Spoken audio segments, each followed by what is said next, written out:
mouth has never spoken the truth. Good king, I swear it! Beware the Greeks and their gifts.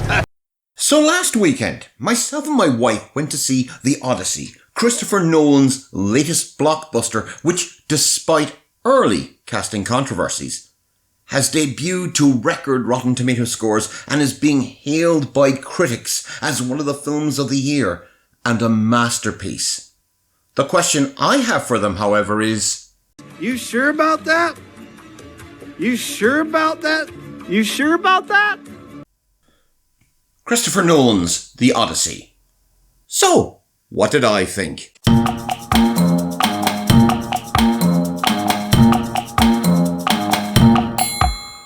An adaptation of Homer's epic tale, The Odyssey tells the story of Odysseus, the king of Ithaca, played by Matt Damon, and his 10-year quest to return home after the Trojan War. After sitting through this in the cinema on Saturday night, I really don't know where to start with this review. What I do know is that this version of The Odyssey is no masterpiece. In fact, it's quite possibly Nolan's worst film since Tenet. Every aspect of this film smacks of an Oscar winner in a state of post-award hubris. My friend here thinks it's fine the way it is. From decisions in casting, which had caused consternation and argument online for months before the film's release, but now that it's out, looks less like the daring choice of a visionary director and more like a cynical ploy from a studio to garner attention and awards from academies seemingly more obsessed with diversity than quality. To a dumbed-down and gutted screenplay, which, as the writer, Nolan assumes the audience is familiar with Homer's work, yet fills his actors' dialogue with reams of exposition to explain their actions, feelings and thoughts, instead of, well, I don't know, acting. Using an ill-fitting modern vernacular in a misguided attempt to make the tale more relevant to cinema audiences, but in doing so, inadvertently takes the audience out of the story. You're pining for a daddy you didn't even know. But then again, with The Odyssey, you never forget you're watching a movie. Well made, granted, but you never believe you're doing anything else than watching frames of light being projected onto a big screen, not helped by Nolan's at times frankly ill-judged storytelling. Deciding to ground the film in a realism similar to Pasolini's far superior The Return from 2024, but unlike Pasolini, lacking the conviction, instead hedging his bets. This is The Odyssey, after all, a tale of capricious gods and the heroes who in their arrogance spite them. So when the magic does appear, it's muted and downplayed, making the audience ask how much of this time of magic is actually magical. While Odysseus himself, a man who was the most brilliant of the Greek generals with a sharp mind and wit, the man who came up with the wooden horse of Troy, here comes across as just another man, traumatized by what he has seen and done, a character who just wants to go home and dreams of his life before. Now, why does that sound so familiar? And yet, the most striking scenes, those moments that will remain with the audience after the lights in the theatre come up, are those that remain closest to Homer's Odyssey. From Cyclops to Sirens, and in one particularly disturbing sequence which borders on body horror, Odysseus' men are transformed into pigs.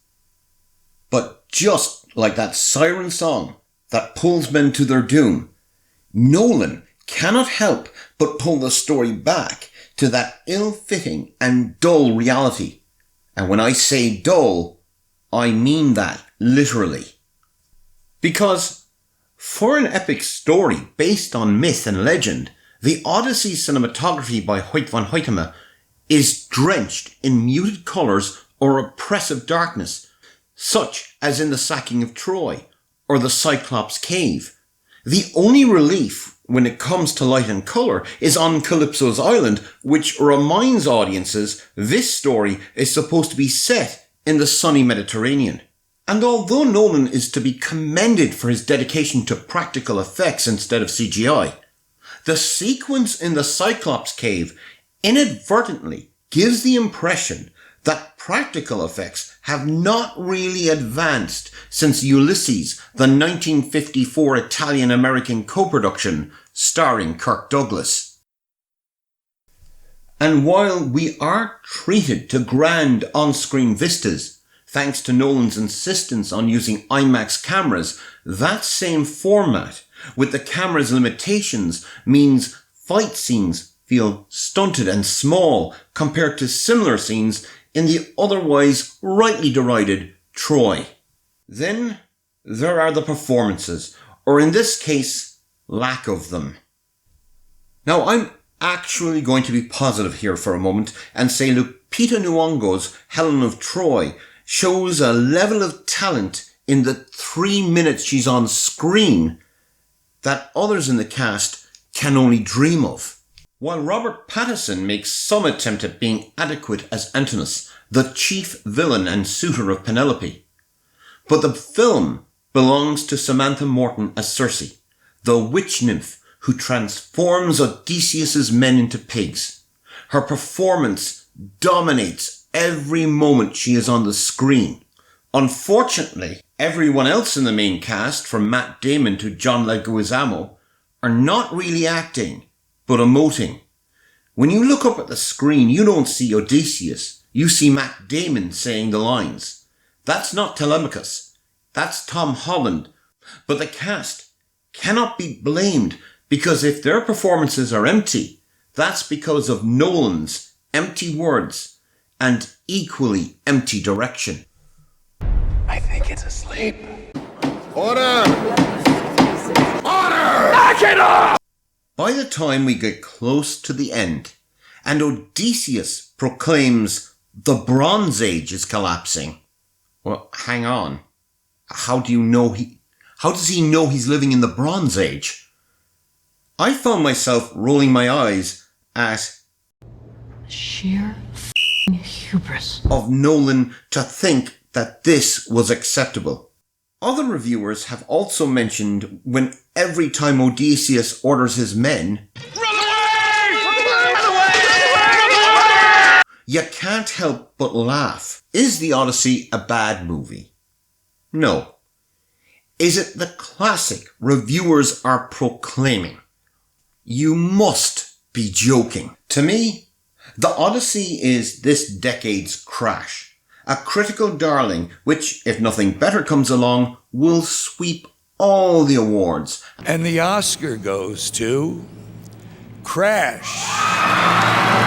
As Hollywood once again slaps itself on the back and says, "You're great."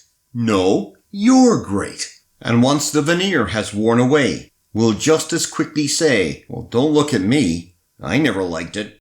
I can't believe I'm going to say this, but if you want to see a more accurate translation of The Odyssey on screen, then go find the 1997 miniseries available on YouTube starring Armando Sante. And if you want a more realistic and frankly more moving portrayal of Odysseus' return home, then search out 2024's The Return. The master's hunting dog stays there watching for him all these years. As I said, this version of The Odyssey is not terrible. It's also not very good. But it's probably going to make a fortune despite what a YouTuber from Ireland might say. But if you want my opinion, unless you're really desperate to see this on the biggest screen possible, I'd save my money and wait for this on streaming. A deeply average meh. Are you not entertained? Are you not entertained? Is this not why you're here? And if you liked this episode of So What Did I Think and you want to see more, please click like and subscribe. Feel free to share this episode with someone you think might like it and follow us on Facebook. And remember, always subscribe. Thanks for watching.